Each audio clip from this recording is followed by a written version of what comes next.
Bem-vindos ao Seminário de Capacitação em Música, sob a direção do maestro Paulo Mufarrege. Eu sou Geraldo Alvim e desejo que todos tenham um ótimo aprendizado. Para iniciar essa etapa, oremos. Santo Deus e Eterno Pai, mais uma vez estamos aqui para pedir que o Senhor ilumine a nossa mente para compreendermos o que deseja de nós quanto ao assunto abordado. Abençoe a todos nós. Em especial peço que capacite e ilumine o Maestro Paulo para que ele seja um instrumento em Tuas mãos. Molde nossa conduta de acordo com a Tua santa vontade. Dá-nos discernimento santo, em nome de Jesus. Amém. Boa noite a todos. É com muito prazer e satisfação que nós estamos juntos mais uma vez para continuarmos estudando sobre música. E na aula de hoje nós vamos abordar alguns assuntos que são de grande importância, para dar continuidade ao nosso entendimento. No aspecto um pouco mais técnico, quando nós nos deparamos com determinados conceitos, fica mais fácil a compreensão, porque há coisas na vida que para a gente entender é necessário você ir um pouco mais, cavar um pouco mais conceitos, para que você tenha uma ideia mais abrangente sobre o assunto. Então, a gente já tem abordado vários aspectos do tema música, numa abordagem um pouco mais ampla, o olhar da musicologia, vimos alguns aspectos referente à acústica, os efeitos da música no organismo. A gente tem estudado que a ciência afirma sim que há um tipo de música que é saudável e um tipo de música que não é tão saudável assim. A gente tem visto em outras ocasiões, ao longo do seminário, a importância da parte histórica da nossa herança musical, que basicamente começou na Reforma. A nossa herança musical é da Reforma Protestante. Estudando a nossa herança, a gente consegue relembrar de onde viemos, o que estamos fazendo e para onde iremos, no aspecto de louvor, adoração, que abrange o tema da música como adoração. Vimos, ao longo desse período,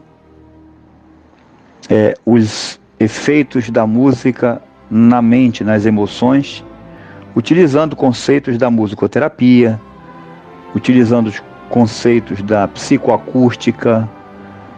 Ou seja, muita gente fala bastante coisa a respeito do tema música. Porém, infelizmente, na maioria das vezes, as pessoas falam sem propriedade, sem levar em conta o que estudos sérios têm falado a respeito do assunto. Por isso que nós estamos conduzindo o seminário, abordando as diversas áreas que a musicologia abrange, para que desta forma a gente possa avançar no entendimento e assim poder opinar ou falar algo com mais propriedade. A gente percebe muita gente dizer aqueles slogans já antigos, que Deus não olha a música, olha o coração do adorador. Então o que importa é o coração. A música não é relevante. O importante é que a gente adore de corpo e alma, Enfim, essas e outras falas infelizes, sem propriedade científica nenhuma, tem sido o argumento das pessoas que defendem um estilo mais moderno, carregado de ritmos irregulares e etc. Mas nós precisamos parar de começar a falar desses assuntos sem que a gente saia da polêmica. Por que é polêmica? Qualquer assunto pode ser polêmico quando você não expõe conceitos que já foram estudados e definidos. Aí é polêmico.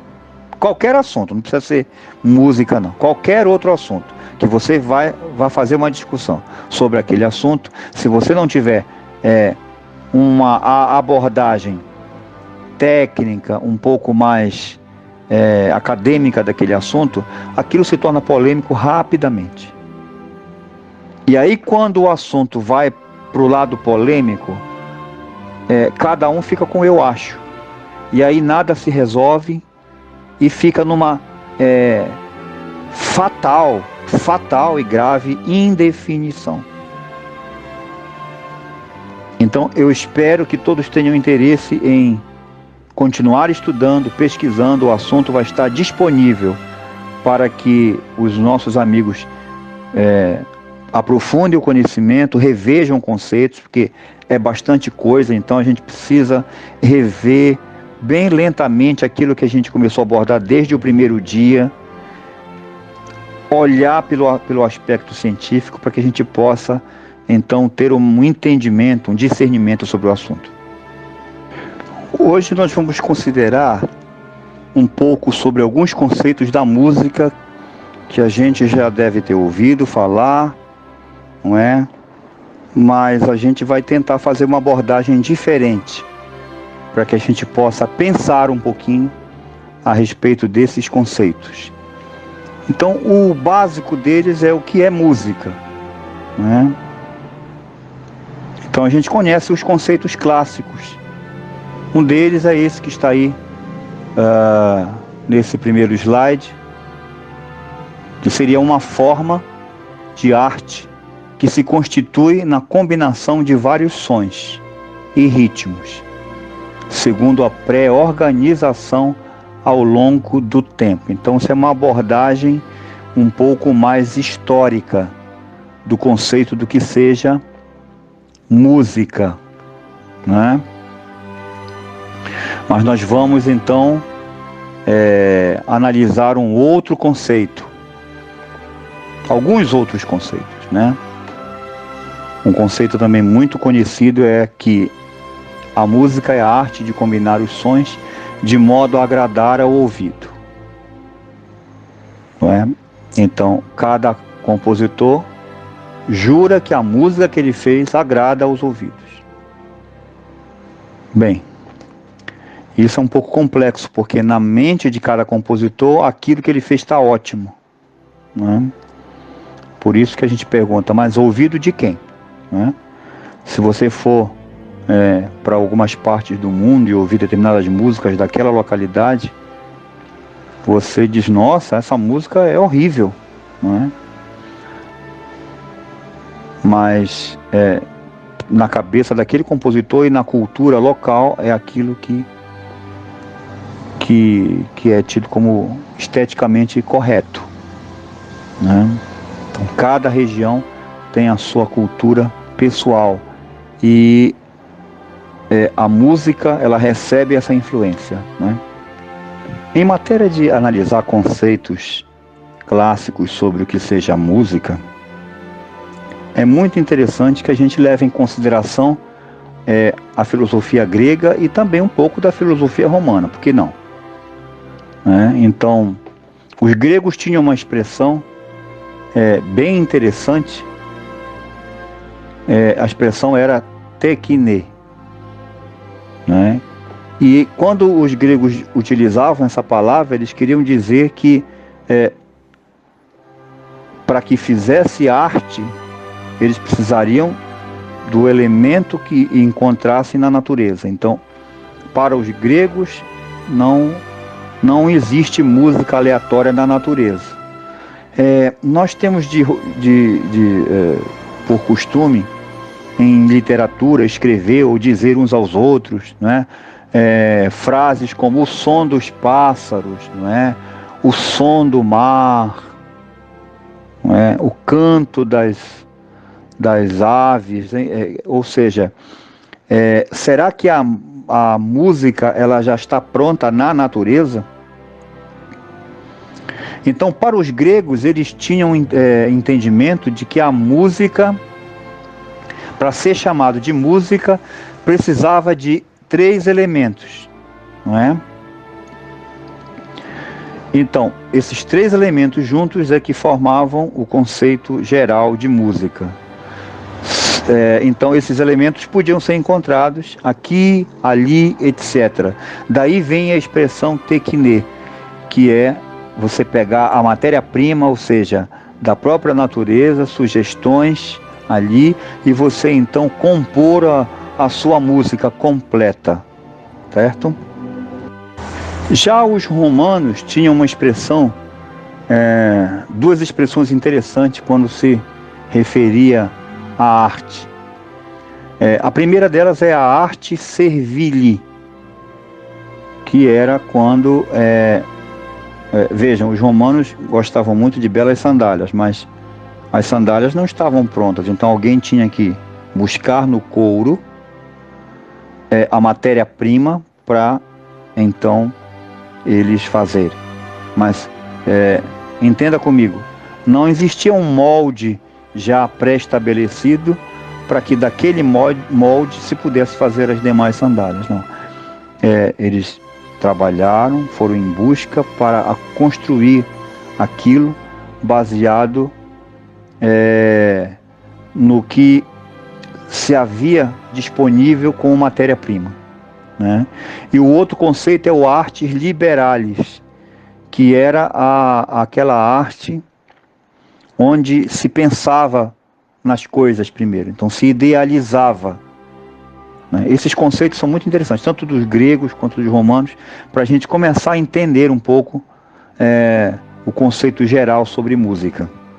Os gregos entendiam que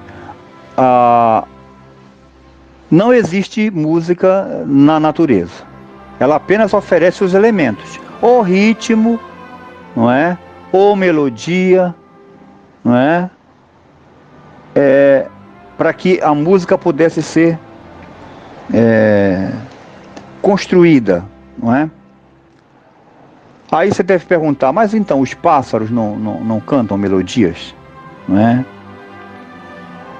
A gente costuma entender que os pássaros executam ali, aqueles vocalizes são uma melodia. E o conceito de melodia não é este.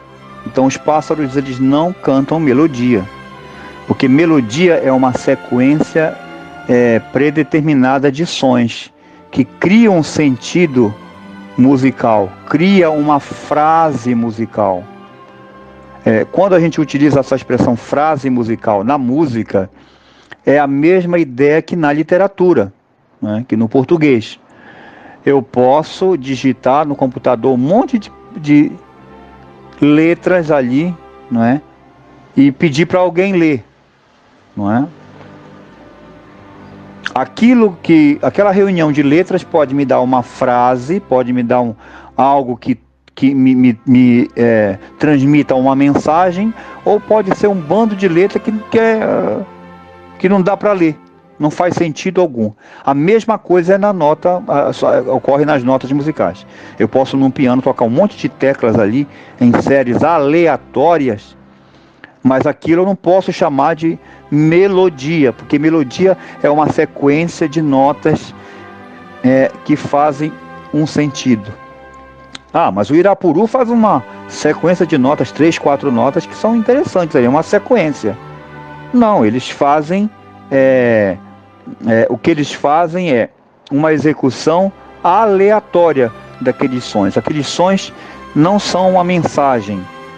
E a diferença básica de uma melodia é que eu posso mudar a entonação das notas, eu posso mudar a sequência das notas. Eles não, eles predeterminado na mente dos pássaros, só sai aquela sequência de sons. Então aquilo não pode ser chamado de melodia. Mas nada impede que de forma romântica, não é? Eu possa numa poesia dizer o canto dos pássaros, a melodia do mar. Isso não interfere, né? Porque eu estou me referindo a estas coisas de maneira poética, né? De maneira emotiva.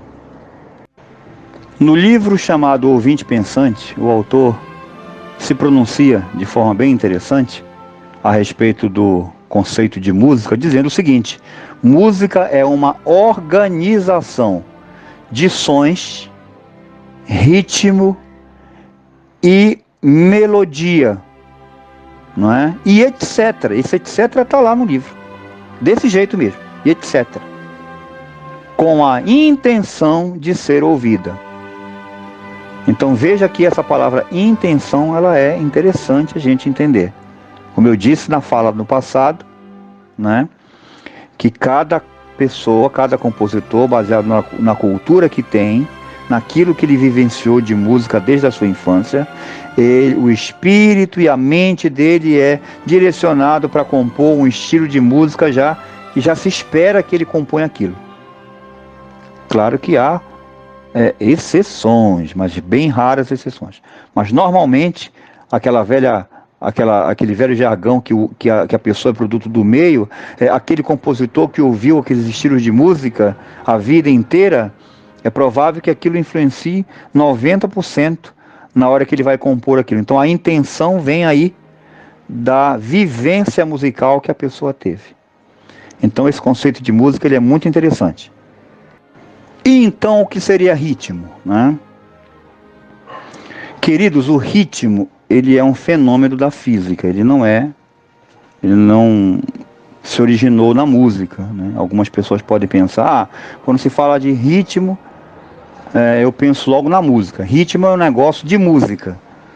Não, né? O ritmo é um fenômeno físico do movimento, estudado pela física e que acontece na música. Então, ritmo é um fenômeno físico ou da física que ocorre dentro da música. Não é pertinente, não foi criado ali na música, né? Então é muito importante que a gente entenda esse conceito. Veja, analise comigo. No exame cardíaco, né, quando alguém vai fazer eletro ou qualquer outro, né, a gente estuda o ritmo do coração, né? E para isso nós precisamos medir, calcular as batidas. Então veja que o ritmo precisa de um cálculo, tá? E para que a gente possa fazer esse cálculo, a gente precisa primeiro da pulsação, né? Primeiro começa o elemento pulsante. E essa pulsação ela precisa ocorrer dentro de uma certa frequência. Vem ali, vem novamente, e assim vai, né? Ela precisa ter frequência ou regularidade, não é isso? E essa pulsação que vai acontecer numa determinada frequência ou numa quantidade de vezes, essa quantidade será marcada por um tempo. As batidas do coração acontecem X vezes ou por minuto, em 1 minuto.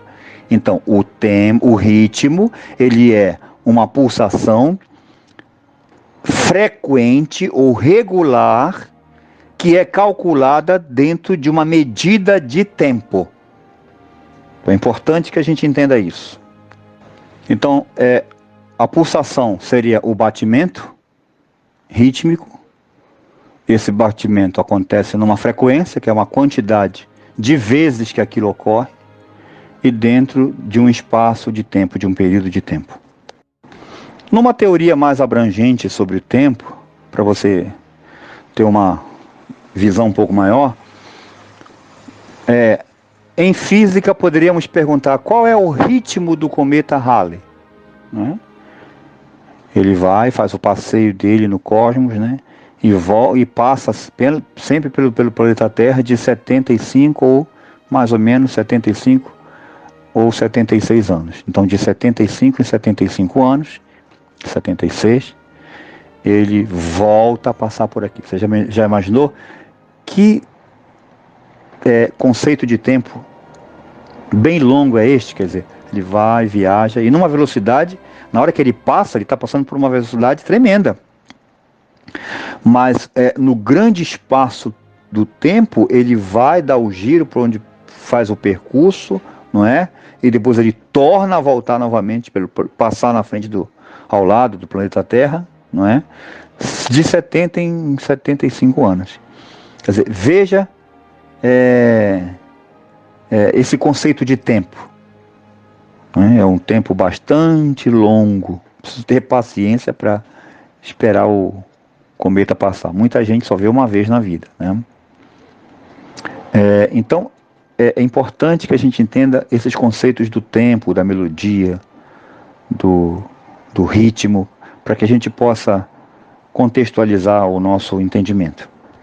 Eu queria falar um pouquinho sobre a teoria harmônica ou série de sons secundários, a teoria das cordas secundárias. Por exemplo, quem toca violão sabe que ao tocar a corda Lá, a quinta corda, ela vai influenciar a sexta corda, Mi, né?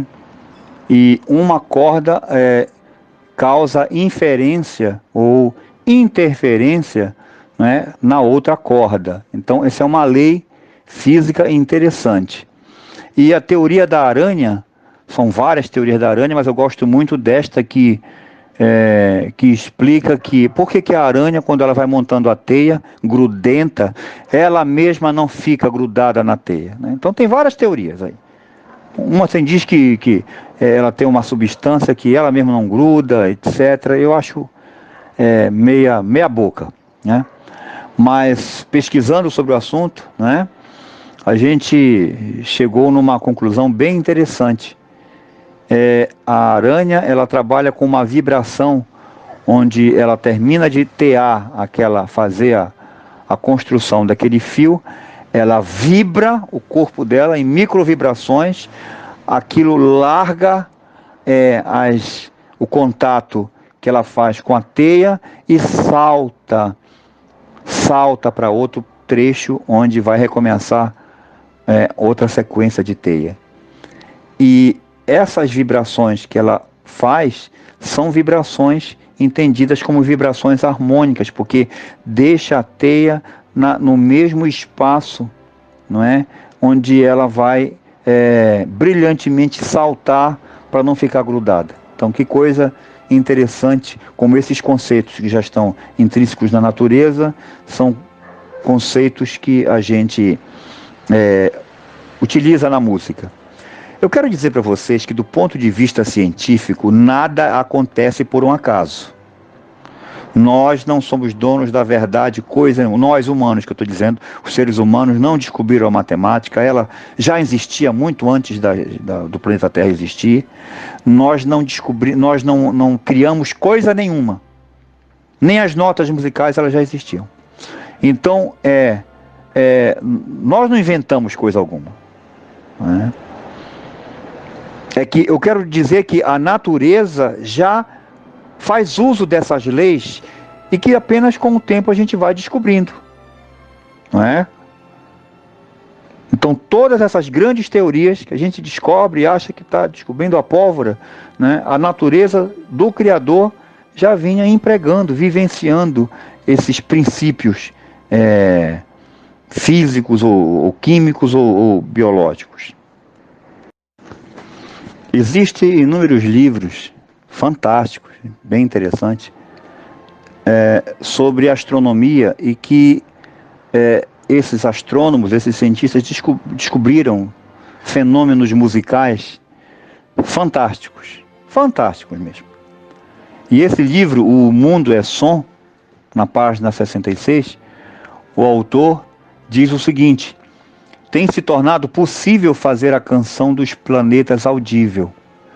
O espectro sonoro dos 6 planetas visíveis, incluindo a Terra, cobre 8 oitavas. Ou seja, quase idêntico ao alcance da audição humana. Quer dizer, veja, tanto no micro como no macro, as leis ou os princípios que regem os fenômenos musicais são os mesmos. Que coisa fantástica, louvado seja Deus por isso. Muitos aqui já devem ter ouvido falar da conhecida lei da química, que são conhecidas como lei das múltiplas proporções. Essas leis, estudadas mais recentemente, foi montado um catálogo, né, grandioso. E esse catálogo é de proporções harmônicas, ou seja, há conceitos da harmonia. Quem estudou música conhece alguns conceitos de harmonia, que já estão dentro dessas múltiplas proporções já conhecidas da química. Então, que coisa fantástica. Continuando, diz assim: esses números, quando transpostos para proporções de intervalos, produzem apenas, olha só exclusivamente a maior parte dos intervalos consonantes. Veja como não entra a dissonância aí. A dissonância, sim, foi uma invenção infeliz de nós, seres humanos, que não serve para coisa nenhuma, porque ela contraria as regras e leis e princípios biológicos, neurológicos, emocionais, enfim, não é? São acordes que foram criados desde como eu venho dizendo, desde o jazz, desde o blues do jazz, no caso, não é?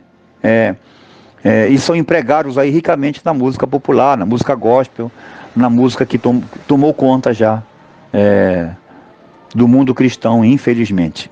Então, veja que os acordes consonantes ou intervalos consonantes estão de oitava, de quinta, de quarta, né? Que é um acorde bonito, muito típico da música religiosa, o acorde de quarta, porque ele meio que prepara, ele diz: esperem que está vindo o meu colega, acorde fulano de tal. Ele dá essa mensagem. O acorde de quarta, ele dá uma tensão, depois ele repousa nele mesmo, né? A quarta se transformando em terça.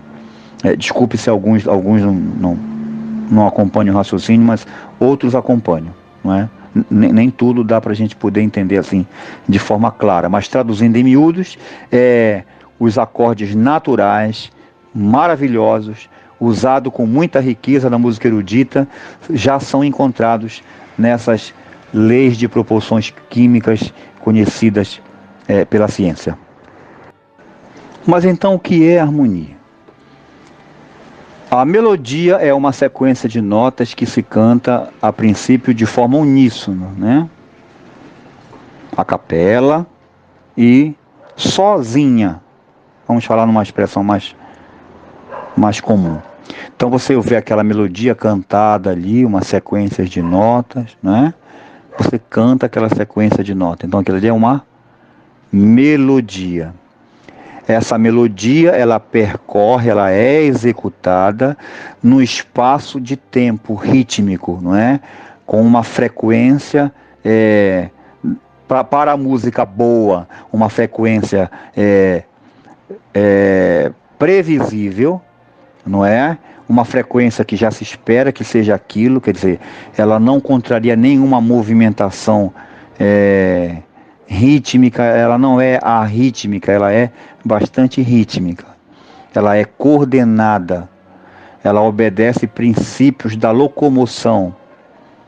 Entenda, querido e querida, o ouvido, ele é tão importante que se houver algum distúrbio auditivo, eu posso até cair, eu perco o meu equilíbrio, porque o que é a labirintite? Né? São anomalias que eu tenho durante uma audição. Eu perco o sentido e perco a minha lateralidade e caio. Então o ouvido, ele me dá essa sensação rítmica, ele ajuda em comunhão com o cérebro a simplesmente caminhar, dar um passo daqui para acolá. Então essa caminhada regular, não é? Sincronizada, sincronizada, o movimento do braço gesticulando enquanto eu falo, abordo um tema, converso com alguém, não é? Essa coordenação, essa harmonia de movimentos corporais, tudo obedece um sincronismo, um ritmo lógico, tá? Não existe arritmia. Quando você vê uma pessoa deficiente andar na rua com dificuldade, não é? Igual ao rei da Inglaterra, que a gente contou aquela história da experiência, que puxava a perna, veja que é um andar irregular, não é? A pisada não é sincronizada, quer dizer, ritmo, essa harmonia corporal, ela é fantástica. E a música que eu tenho que escutar, a música mais saudável para mim e para você, são músicas que estejam de acordo com essa movimentação fisiológica natural. E eu vou te dizer mais uma vez, a música erudita, ela está em consonância com essa movimentação corporal. Já a música popular, que tem ritmo de rock, que tem ritmo de jazz, que tem outros correlacionados ali, essas músicas têm um ritmo exacerbadamente irregular, contrariando, não é? Você deve estar dizendo, mas esse maestro é muito, às vezes, exagerado. Como que, olha, eu já ouço música popular, meu pai tocava violão, era seresteiro, o meu tio tocava em barzinho, e a vida inteira, olha, eu ouço essas músicas e nada me acontece. Eu estou bem, sou saudável, sou uma pessoa, tenho formação acadêmica, estudo, tenho um cérebro que raciocina bem, memorizo bem as coisas. Eu não faço correlação a que o maestro está dizendo para as coisas que ele diz que ouvir essa música me fazem, né? Querido, existem coisas no organismo que vai deteriorando lenta e imperceptivelmente, né? Você indo para o campo um pouco da medicina, nós algumas doenças crônicas que a gente é acometido, a gente não tem sintoma nenhum, como o diabetes, né? Existe algum tipo de doença que você não sabe que tem. Tem cânceres aí que você não sabe. Quando você vai descobrir, ele já está no estado, para alguns, preocupante, bastante avançado. Então, não se apegue ao fator tempo. Olha, eu já ouço há algum tempo, eu já entrei na igreja com a música, né, desse jeito que é o que a gente lamenta, porque para quem é um pouco mais antigo, mais veterano na igreja, vivenciou um outro tipo de música que hoje já está extinta. A música do louvor a Deus, a música que louva a Deus, ela está, do ponto de vista institucional, oficial, ela está extinta. Por umas poucas iniciativas de um ali, de outro acolá, você ouve uma música política e tecnicamente boa, que realmente traz o caráter de Deus. Mas do ponto de vista oficial, institucional, essa música já foi extinta há muito tempo. Então, nós precisamos entender estes princípios para que a gente possa ter uma compreensão maior. E o conceito de harmonia é que ela é a junção de outras melodias, né? Variáveis que vão acompanhando ali de forma muito harmônica e dão sentido à melodia principal. Então, a harmonia são outras melodias que são executadas de forma simultânea, que dão suporte, não é? Grandiosidade, não é? Dependendo do arranjador, é claro, dão grandiosidade à música ou dão mediocridade. A harmonia, ela cria uma linguagem que amplia a fala da melodia. Então a harmonia é algo fantástico, porque ela comunica-se com a melodia, não é? E vai criando um sentido, inclusive, psicológico. Cada acorde tem uma mensagem. Se eu quero dramatizar um trecho de uma melodia, eu coloco determinados acordes, incluindo acordes diminutos, né? Ali naquele trecho, eu emprego um acorde diminuto e vai dar uma sensação de meditação, não é, de sofrimento naquele trecho. Então perceba que cada acorde, quando ele é empregado numa frase, ele cria uma mensagem, né, bem interessante. Por isso que a harmonia ela é um assunto, um tema da música muito importante, que todo músico deveria estudar e ter essa formação em harmonia, mesmo que seja funcional, harmonia clássica, enfim. Esse conhecimento é importante. Isso exalta muito a formação musical do músico, porque ele pode modificar a música, ele pode fazer alterações grandiosas, não é? Sempre com propriedade, com sabedoria, porque as leis, são leis, né? São leis que regem, né? Os estatutos que regem o emprego dos acordes, nos dão um conhecimento magnífico para fazer arranjos corretos, né? Arranjos que vão exaltar a melodia e que vão ajudar a passar a mensagem, não é? Que aquela música precisa ser repassada. Eu gostaria de concluir deixando aqui, né, uma sugestão de atitudes que nós poderíamos pôr em prática para mudar completamente o louvor e a adoração de forma grandiosa, benéfica, saudável, evangelística, não é? Queridos, música está atrelada ao crescimento de qualquer igreja. Foi com música que Lutero conseguiu, de forma grandiosa, propagar as verdades da Reforma Protestante, não é? E é com música que esses donos de casas noturnas estão enriquecendo, não é? Música já trouxe riqueza para muita gente aí fora. Música horrorosa. Música que é difícil você chamar aquilo de música, mas enriqueceu, não é? Então a música, ela está atrelada ao desenvolvimento, ou do bem ou do mal, não é? Mas vamos falar do bem, não é? Imagine que na tua igreja, a partir de agora em diante, que eu espero que não fique só neste seminário de considerações, não. Você faça seminários na sua igreja local, trazendo especialistas, não é?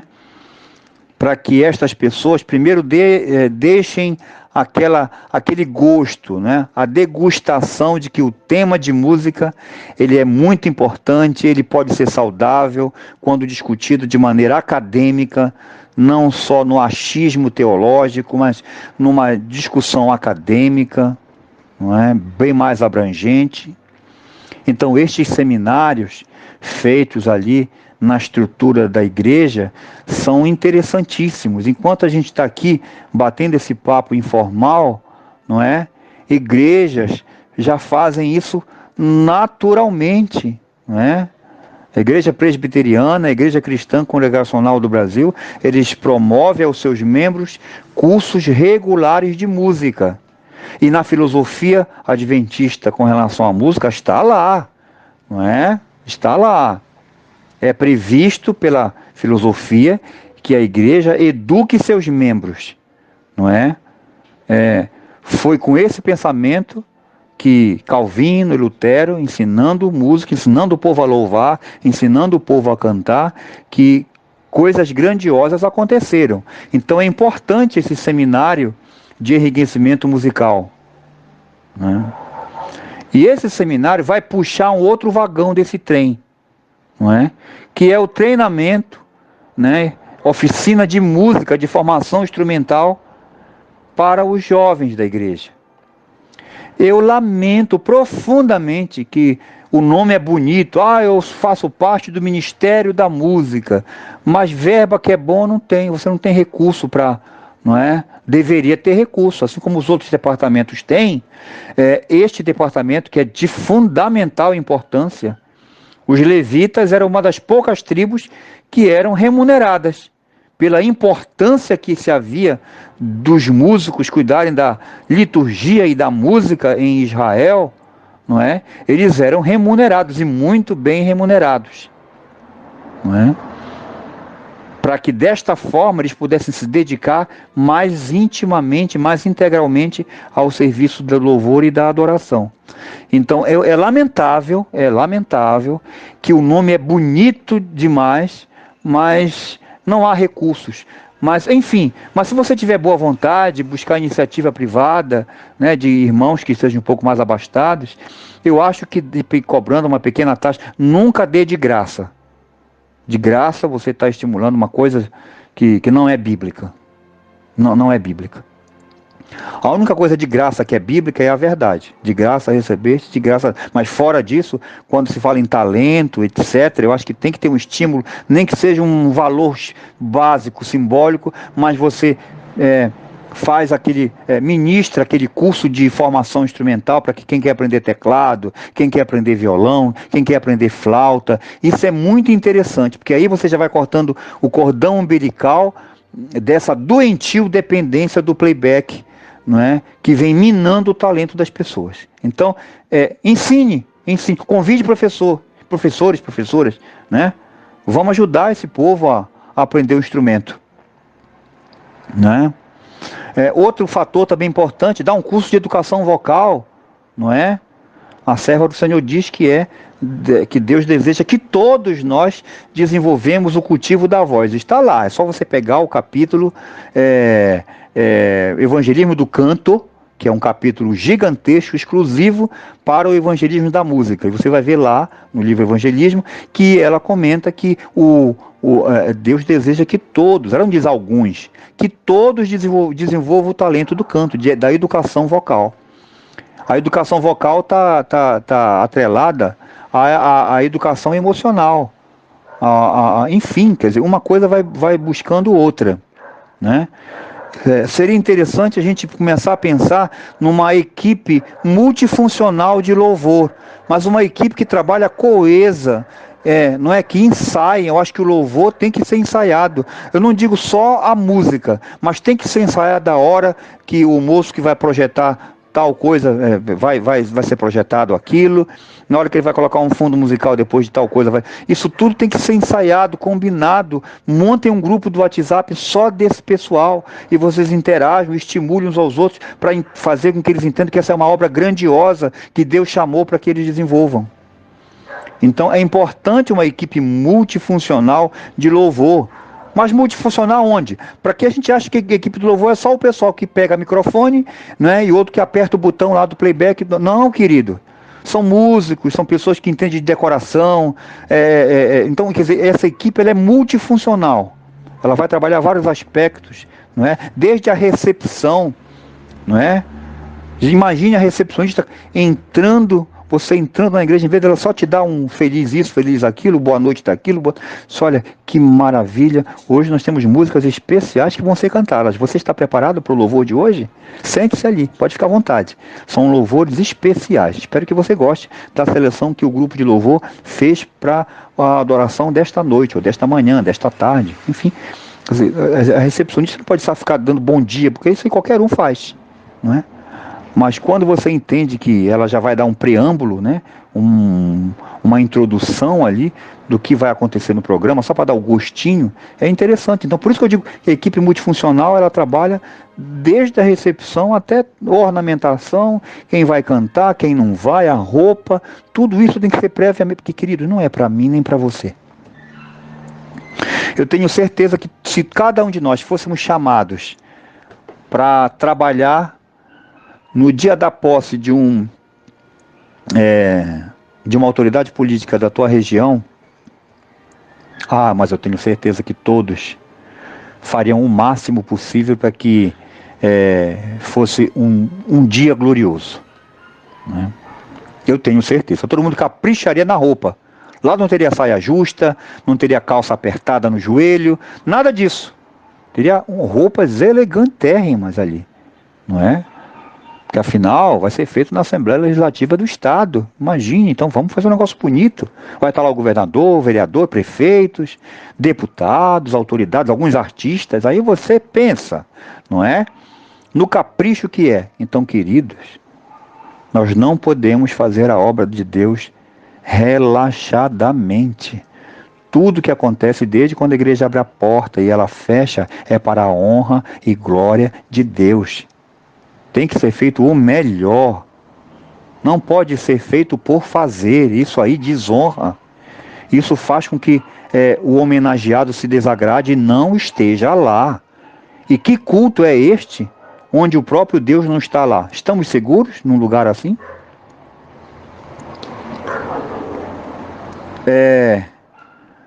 Enfim, são projetos que a gente pode utilizar para fazer com a comunidade, projetos evangelísticos que podem ganhar outras almas. Enfim, queridos, essa é uma pequena sugestão de um grandioso projeto que certamente ajudará a mudar a igreja.